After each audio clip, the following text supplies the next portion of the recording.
ಪಟ್ಟಣದ ಐತಿಹಾಸಿಕ ಅಂಜುಮನ್ ಇಸ್ಲಾಂ ಕಮಿಟಿ ಸಂಸ್ಥೆಯ ಆಡಳಿತ ಮಂಡಳಿ ಚುನಾವಣೆ ಪ್ರಕ್ರಿಯೆಗೆ ಸರ್ಕಾರದ ನಿರ್ದೇಶನದಂತೆ ವಕ್ಫ್ ಅಧಿಕಾರಿಗಳು ಅಧಿಕೃತ ಚಾಲನೆ ನೀಡಿದ್ದು, ಈಗಾಗಲೇ ನಾಮಪತ್ರ ಸಲ್ಲಿಕೆ ಪ್ರಕ್ರಿಯೆ ಆರಂಭಗೊಂಡಿದೆ. ಈ ಚುನಾವಣೆ ಕುರಿತು ಸಮಾಜದಲ್ಲಿ ಹಬ್ಬುತ್ತಿರುವ ಯಾವುದೇ ಊಹಾಪೋಹಗಳಿಗೆ ಹಾಗೂ ಗಾಳಿ ಸುದ್ದಿಗೆ ಸಾರ್ವಜನಿಕರು ಅಥವಾ ಸಮಾಜದ ಬಂಧುಗಳು ಕಿವಿಗೊಡಬಾರದು ಎಂದು ಸಮಾಜದ ಪ್ರಮುಖ ಮುಖಂಡರು ಮನವಿ ಮಾಡಿದ್ದಾರೆ. ಸ್ಥಳೀಯ ಅಂಜುಮನ್ ಶಿಕ್ಷಣ ಸಂಸ್ಥೆಯಲ್ಲಿ ಸೋಮವಾರ ಕರೆಯಲಾಗಿದ್ದ ಸುದ್ದಿಗೋಷ್ಠಿಯಲ್ಲಿ ಸಮಾಜದ ಮುಖಂಡರಾದ ಎಚ್ಆರ್ ಬಾಗವಾನ್, ಮಹಿಬೂಬಾ ಗೊಳಸಂಗಿ ಹಾಗೂ ಎನ್ಆರ್ ಮಮದಾಪುರ ಸುದ್ದಿಗೋಷ್ಠಿಯನ್ನು ಉದ್ದೇಶಿಸಿ ಮಾತನಾಡಿದರು. ಅಂಜುಮನ್ ಇಸ್ಲಾಂ ಕಮಿಟಿಯ ಚುನಾವಣಾ ಮತದಾರರ ಪಟ್ಟಿಯಲ್ಲಿ ಅಕ್ರಮ ನಡೆದಿದೆ ಎಂಬ ಪ್ರಚಾರ ಸಂಪೂರ್ಣ ಸತ್ಯಕ್ಕೆ ದೂರವಾದದ್ದು ಹಾಗೂ ಆಧಾರರಹಿತವಾಗಿದೆ ಎಂದು ಸ್ಪಷ್ಟಪಡಿಸಿದ ಮುಖಂಡರು, ಈ ಆರೋಪದಲ್ಲಿ ಯಾವುದೇ ಹುರುಳಿಲ್ಲ ಎಂದರು.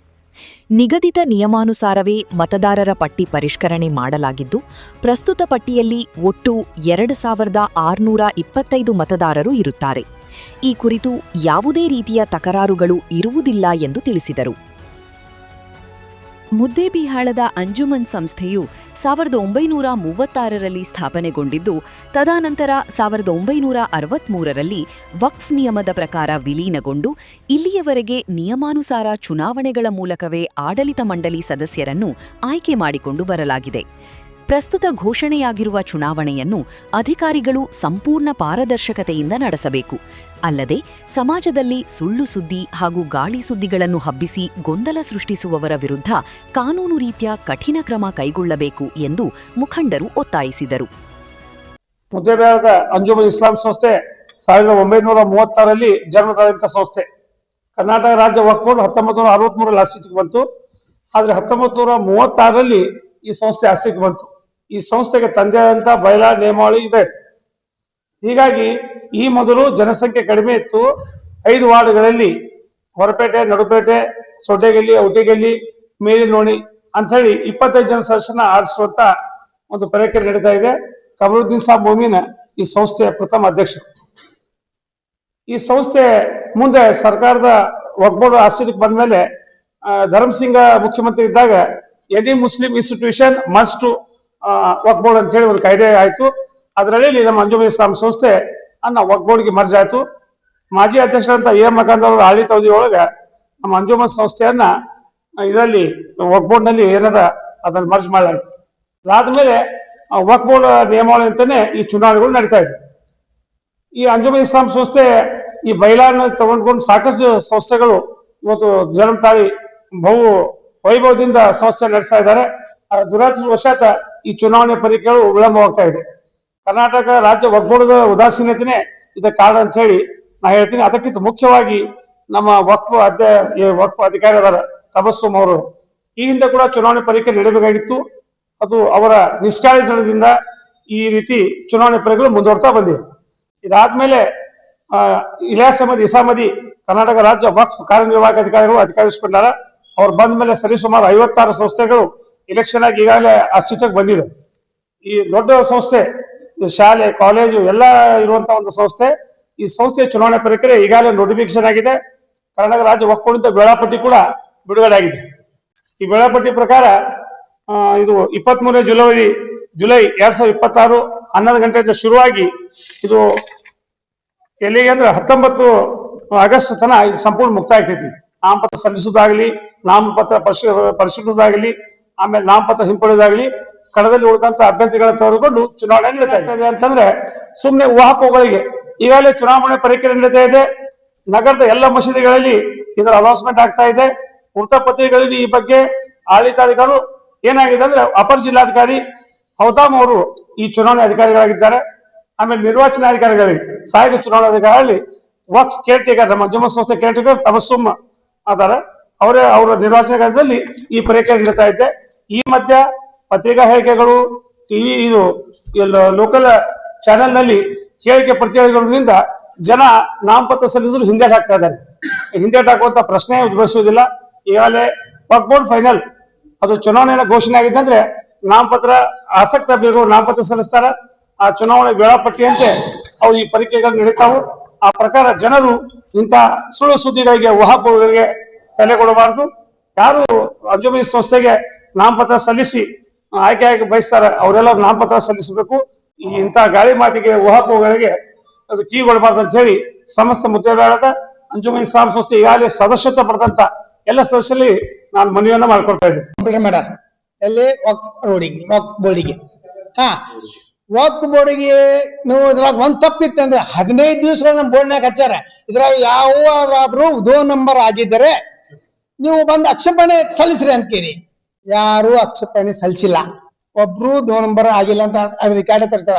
ಮತ್ತ ಅವಾಗ 8 ದಿವಸ ಆದ ನಂತರ ಈ ಲಿಸ್ಟ್ ಸರಿಯಾಗಿದೆ ಅಂತ ಕೇಳಿ ಅವ್ರು ಅದು ಕಂಟಿನ್ಯೂ ಮಾಡ್ಯಾರ. 2600 ಎಷ್ಟು ಚಿಲ್ಲರ್ ಇದ್ದು ಅದ್ರೊಳಗೆ 2 ರಿಜಿಕ್ಟ್ ಆಗ್ಯಾವ. 2 ಯಾಕೆ ಅದಾವಪ್ಪ ಅಂತಂದ್ರ ಅದ್ರಾಗ ವಯಸ್ಸು ಕಮ್ಮಿ ಇದ್ದು ಅವ್ರಿಗೆ 18 ವಯಸ್ಸು ಆಗಿಲ್ಲ ಸಂಬಂಧ ಅವರು 2 ಕಮ್ಮಿ ಆಗ್ಯಾವ, ಉಳಿಕಿದ್ದೆಲ್ಲ ಸರಿ ಆಗ್ಯದ. ನಿಮ್ಗೆ ಏನೇ ಸಮಸ್ಯೆ ಇತ್ತಂದ್ರೆ ಅಂಜುಮನ್ ಆಫೀಸ್ ಬಂದು ಯಾಕೆ ಹೇಳುದಿಲ್ಲ?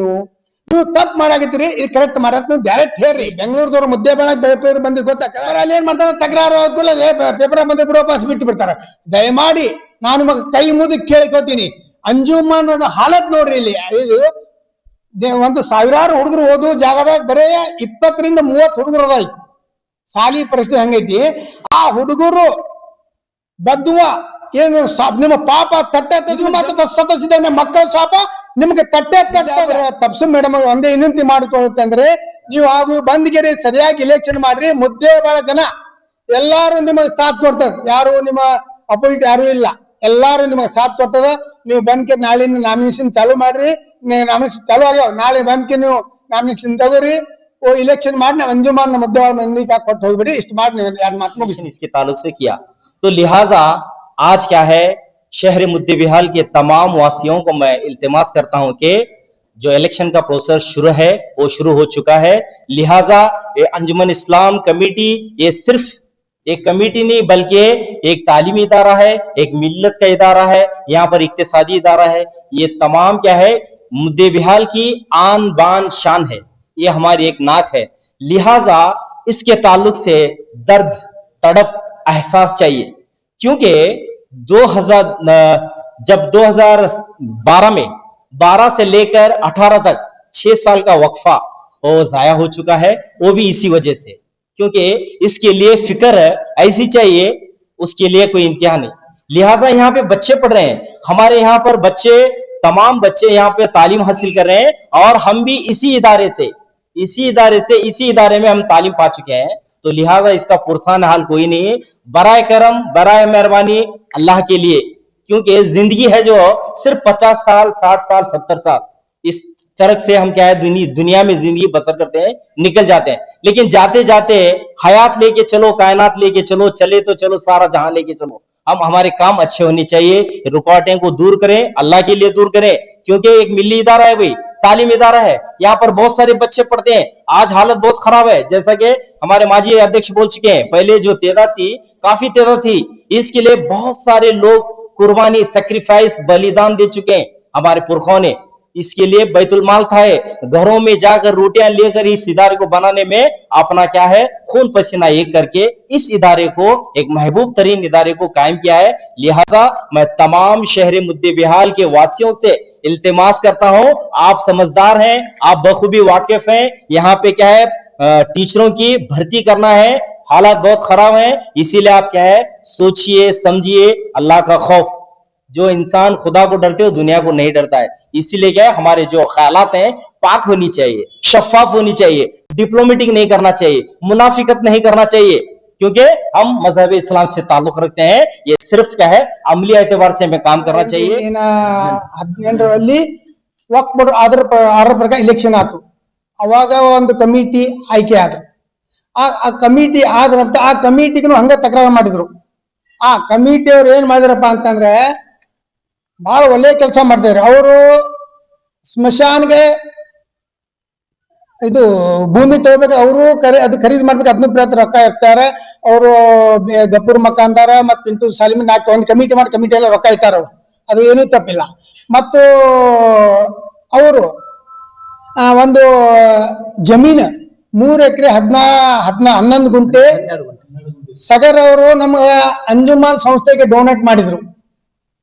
ಆ ಡೊನೇಟ್ ಮಾಡಿದಾಗ ಅವ್ರು ಏನ್ ಕಂಡೀಷನ್ ಅವ್ರು ನಮಗಂತಂದ್ರೆ ಮುಂದೆ ನಮ್ಮ ಮಕ್ಕಳು ದೊಡ್ಡ ಆದ ನಂತರ ನಮಗೆ 1 ಎಕರೆ 11 ಗುಂಟೆ ಏನೇ ಮಾಡಿಕೊಡ್ಬೇಕು. 1 ಎಕರೆ 12 ಗುಂಟೆ ಏನೇ ಮಾಡಿ ವಾಪಸ್ ನಮ್ಮ ಮಕ್ಕಳು ಬಿಡಬೇಕು. 2 ಎಕರೆಯಲ್ಲಿ ನೀವು ಸಂಸ್ಥೆ ಧರ್ಮದ ಕಾರ್ಯಕ್ರಮ ಮಾಡ್ಲಿಕ್ಕೆ ಯೂಸ್ ಮಾಡ್ಬೇಕಂತ ಕೊಟ್ಟಾರ ಅವರು. ಆ ಪ್ರಕಾರ ಹಿಂದಿನ ಕಮಿಟಿ ಏನ್ ಮಾಡಿದ್ರಪ್ಪ ಅಂತಂದ್ರ, ಈಗಿನ ಕಮಿಟಿ ರೂಲ್ಸ್ ಈಗ ಹೊಸ ಬಯಲಾ ಪ್ರಕಾರ ಆಸ್ತಿ ಬಿಟ್ಟು ಕೊಡಾಕ ಬರುವುದಿಲ್ಲ. ಅವರು ಖರೀದಿನೇ ಹಾಕೊಡ್ಬೇಕು. ಖರೀದಿ ಆಗೋ ಕೋಡಿ ಮಾಡಿದ ಕೂಡಲೇ ಏನಿರ್ತದೆ, ಮುಂದೆ ಅಂಜುಮನ್ ಇಸ್ಲಾಂ ಕಮಿಟಿ ಅವರು 1 ಎಕರೆ 12 ಗುಂಟೆ ಮಾರಾಕತ್ತಾರ, ನೀವು ಅವ್ರ ಮೇಲೆ FR ಮಾಡ್ಕೋರಿ ಅಂತ ಅವರು ಪರಿಶೀಲನೆ ಮಾಡಿದವರು. ಇವರು ಬರೇ ಕೋಡಿ ಕಾಗದ್ ನೋಡ್ತಾರೆ FR ಮಾಡ್ಬಿಡ್ತಾರ. ಅಧಿಕಾರಿಯಾಗಿ ಔದ್ರಾಮ್ ಅವರು ನೇಮಕ ಆಗ್ಯಾರ ADC. ಅವರು ತಬಸ್ಸುಮ್ ಮೇಡಮ್ ಅವ್ರಿಗೆ ಇದು ಕೊಟ್ಟ, ಏನವರು ಅವ್ರ ನಾಮಿನೇಷನ್ ನೀವು ಪಡೀರಿ ಅಂತೇಳಿ ನಾಮಿನೇಷನ್ ಮಾಡ್ಲಿಕ್ಕೆ ಅವ್ರ ಇದು ಕೊಟ್ಟಾರ, ಅವ್ರು ಆದೇಶ ಮಾಡ್ಯಾರ. ಅವರು ಜಿಲ್ಲಾ ವಕ್ಫ್ ಅಧಿಕಾರಿ ಅವರು ಯಾರು, ತಬಸ್ಸುಮ್ ಮೇಡಮ್ ಅಂತೇಳಿ. ಈ ಚುನಾವಣೆಯನ್ನು ಅತ್ಯಂತ ಪಾರದರ್ಶಕವಾಗಿ ನಡೆಸಲು ಅಪರ ಜಿಲ್ಲಾಧಿಕಾರಿ ಡಾಕ್ಟರ್ ಔದ್ರಾಮ್ ಅವರನ್ನು ಚುನಾವಣಾ ಅಧಿಕಾರಿಯಾಗಿ ಹಾಗೂ ಜಿಲ್ಲಾ ವಕ್ಫ್ ಅಧಿಕಾರಿ ತಬ್ಸುಮ್ ಅವರನ್ನು ಸಹಾಯಕ ಚುನಾವಣಾಧಿಕಾರಿಯಾಗಿ ನೇಮಕ ಮಾಡಲಾಗಿದೆ. ಈಗಾಗಲೇ ಚುನಾವಣಾ ನಾಮಪತ್ರ ಸಲ್ಲಿಕೆ ಪ್ರಕ್ರಿಯೆ ಆರಂಭವಾಗಿದೆ.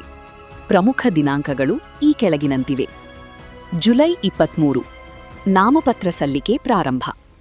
ಜುಲೈ 31 ನಾಮಪತ್ರ ಸಲ್ಲಿಸಲು ಕೊನೆಯ ದಿನ ಹಾಗೂ ಅಂದೇ ಸಂಜೆ ನಾಮಪತ್ರಗಳ ಸ್ಕ್ರೂಟಿನಿ ಅಂದರೆ ಪರಿಶೀಲನೆ. ಆಗಸ್ಟ್ 1 ನಾಮಪತ್ರ ಹಿಂಪಡೆಯಲು ಕಡೇ ದಿನ. ಆಗಸ್ಟ್ 3 ಕಣದಲ್ಲಿರುವ ಅಂತಿಮ ಅಭ್ಯರ್ಥಿಗಳಿಗೆ ಗುರುತಿನ ಚಿಹ್ನೆ ಹಂಚಿಕೆ. ಆಗಸ್ಟ್ 17 ಮತದಾನ ಪ್ರಕ್ರಿಯೆ, ಸಾಯಂಕಾಲ ಮತ ಎಣಿಕೆ ಹಾಗೂ ಚುನಾಯಿತ ನೂತನ ಅಭ್ಯರ್ಥಿಗಳ ಅಧಿಕೃತ ಘೋಷಣೆ.